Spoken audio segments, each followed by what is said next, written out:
आबसुनि president Dipen बर'नि सायाव नोंथांमोनजों discuss खालामगोन।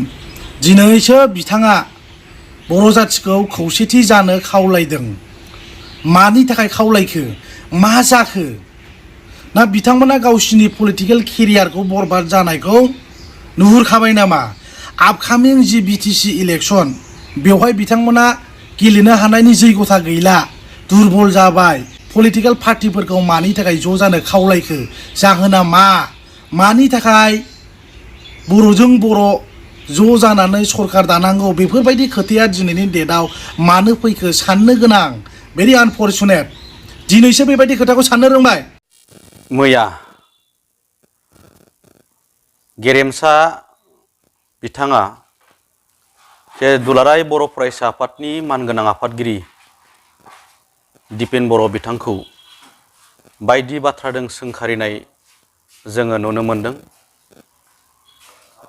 बिथांनि बाथ्रा बुंनाया जे दुलाराय बर' फरायसा आफादखौ बायदि गनायजाथावै बाथ्राफोरजों बिथाङा सोंखारिदों, जेराव दुलाराय बर' फरायसा आफादनि मानगोनां आफादगिरिया जोंनि जे बर'फोरनि राजखान्थियारि हान्जाफोरखौ खौसे जानायनि बाथ्रा बुंदों। बे बाथ्राखौनो बिथाङा मोनसे निन्दा खालामनानै जे गोबां बाथ्रा लाबोनानै दुलाराय बर' फरायसा आफादनि मानगोनां आफादगिरि दिपेन बर' सारखौ सोंखारिदों। दा गेरेमसाया बर' जाथिनि मा खामानि मावदों आरो बिथाङा दुलाराय बर' फरायसा आफादनि मा मोनथिगौ? बिथाङा मैया दाखालि सासे उन्दै गथ' आरो बिथाङा बिपिएफजों सासे इनफ्लुयेन्स जानाय, जे बिपिएफनि सासे दालाल टाइप मानसि, बेबायदि मानसिया जे दुलाराय बर' फरायसा आफादनि मानगोनां आफादगिरि दिपेन बर' सार बिथांखौ सोंखारिनाया जोबोद दुखुनांथाव आरो निन्दाजनक होनना जों माजबा दख'रा दुलाराय बर' फरायसा आफादा जोङो बिथांखौ निन्दा खालामो। आरो बिथांखौ जोङो दिनै खावलायहरो समाजाव बेब्रेमाय लाबोनानै बर' जातिखौ गुलाय गुजाय खालामबावनायनि सिन्था सरसाखौ बिथाङा लाबोनाङा। दिनै गोबांखिनि बर'फोरनि गेजेराव प्राद प्रतिघात थांबाय। दा दिनै मोनसे सम सफैदों जे खौसे ज' जालायनायनि मोनसे लामायाव फैदों।